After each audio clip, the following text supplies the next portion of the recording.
গত ১৬ বছর যাবৎ এই ফ্যাসিবাদ বিরোধী আন্দোলনে সারা বাংলাদেশে আমাদের লক্ষ লক্ষ নেতাকর্মী রাজপথে সক্রিয় ভূমিকা পালন করেছিল। আজকে বাংলাদেশ জাতীয়তাবাদী দল বিশেষ করে কোতোয়ালি এবং পৌর কমিটি যে কর্মসূচি গ্রহণ করেছে এটা একটা মাইল ফলক হিসাবে স্মৃতি থাকবে।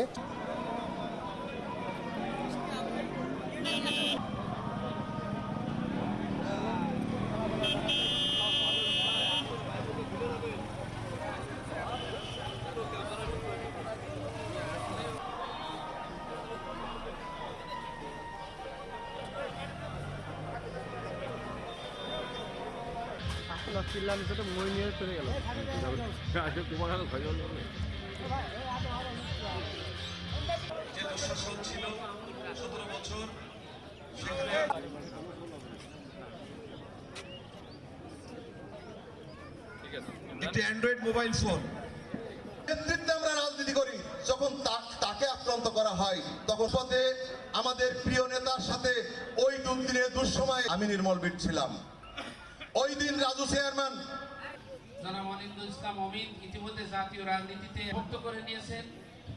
আমি আর তার যে গত ১৬ বছর যাবৎ এই ফ্যাসিবাদ বিরোধী আন্দোলনে সারা বাংলাদেশে আমাদের লক্ষ লক্ষ নেতাকর্মী রাজপথে সক্রিয় ভূমিকা পালন করেছিল।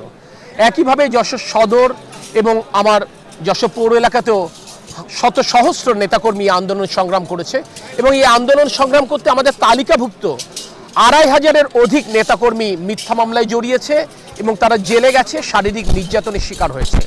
৫ই আগস্ট ফ্যাসিবাদ পতন পরবর্তী সময়ে আমরা মনে করেছি যে যাদের এই রাজপথে যাদের নিবেদন ছিল, যারা দলের যারা দেশের এই বৃহত্তর স্বার্থে নিজেদেরকে আত্মত্যাগ করেছিলেন তাদেরকে একটি সম্মান দেওয়া উচিত, তাদেরকে একটি জায়গায় নিয়ে এসে আবার নিজেদের মধ্যে পুনঃ ঐক্য তৈরি করবার প্রয়োজন, যাতে করে আগামী দিনের বাংলাদেশটা পুনর্গঠনে আমরা কার্যকর ভূমিকা পালন করতে পারি। আজকে বাংলাদেশ জাতীয়তাবাদী দল বিশেষ করে কোতোয়ালি এবং পৌর কমিটি যে কর্মসূচি গ্রহণ করেছে এটা একটা মাইল ফলক হিসাবে স্মৃতি থাকবে। আপনারা জানেন যে ফ্যাসিস্ট স্বৈরাচার দীর্ঘ ১৭ বছর ধরে বাংলাদেশ জাতীয়তাবাদী দলের উপর যে নির্যাতন চালিয়েছে, নেতাকর্মীদের অসংখ্য মামলায় জর্জরিত করেছে, অসংখ্য নেতাকর্মী কারার প্রকোষ্ঠের অন্তরীণ থেকেছে এবং আমাদের অনেকে রাজনৈতিক কর্মীদের নেতাদের বাড়িতে মামলা হয়েছে। আমি মনে করি যে যশোর জেলার বা কেন্দ্রীয় কমিটির খুলনা বিভাগীয় সাংগঠনিক সম্পাদক অনিরুদ্ধ ইসলাম অমিত বাংলাদেশে একটা দৃষ্টান্ত স্থাপন করলো। আজকের যে ঘটনা বা আজকের যে কর্মসূচিটি পালন করছে, আমি মনে করি এটা থেকেই বাংলাদেশের অনেকেই রাজনৈতিকভাবে শিক্ষা গ্রহণ করবে এবং তারা এগুলো অনুকরণ করবে বলে বিশ্বাস করি। আমি একদিন রাত্রে ঘুমাইছিলাম,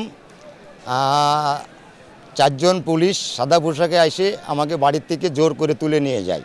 শুধু বিএনপি করার অপরাধে তুলে নিয়ে যাইয়ে আমাকে 2 দিন গুম করে রাখে। গুম করার পরে আমার কোনো ট্রেস দেয় না, কোথায় আছি কি বৃত্তান্ত কোনো কিছু জানাই না। পরিবারে অনেক খোঁজাখুঁজি করে এবং আমার রাজনৈতিক যারা নেতারা আছে তারা আমাকে খোঁজাখুঁজি করার পরে আমাকে থানায় সোপর্দ করে। থানায় সোপর্দ করার পরে আমাকে মামলা দিয়ে ডিজিটাল নিরাপত্তার আইনি মামলা দিয়ে আমাকে জেলের ভিতরে ঢুকাই দেয়। আমি দীর্ঘ 2 বছর 3 মাস জেলে ছিলাম। আমাকে কোনো জায়গায় কোনো জামিন দেয়নি, কোনো জামিন প্রাপ্য আমার জন্য হয়নি। পরিবার বলবো কল্পনা, পরিবার নিয়ে অনেক কষ্টে দিন কাটছে।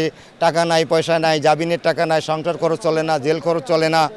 আমাকে অনেক কষ্ট করতে হয়েছে, আমার জীবন দিয়ে অনেক কিছু চলে গেছে।